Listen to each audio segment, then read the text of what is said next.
Si aggrava la situazione per i lavoratori di Safilo. Per tutti ammortizzatori sociali nuovamente richiesti negli stabilimenti di Longarone e Santa Maria di Sala e per la logistica di Padova. L'azienda ha ormai oltre il 90% della propria produzione all'estero e non ritiene sufficienti i margini di utile, visto il costo del lavoro, producendo in Italia.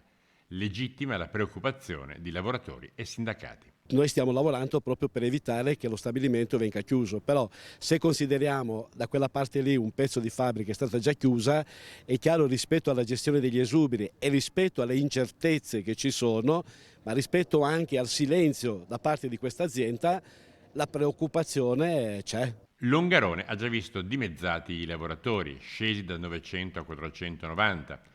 Per i rimasti una cassa integrazione, con la perdita tra il 40 e il 50% della remunerazione e il contemporaneo aumento delle bollette, la situazione economica rischia di diventare drammatica. I lavoratori nel corso del 2022 hanno avuto una decurtazione pesantissima del loro reddito a causa dell'inflazione e a causa dell'aumento dei costi energetici. Avevamo chiesto a questa azienda di dare un'integrazione alla cassa integrazione utilizzando anche uno strumento come quello dei buoni benzina o dei buoni spesa che avessero una leva fiscale favorevole.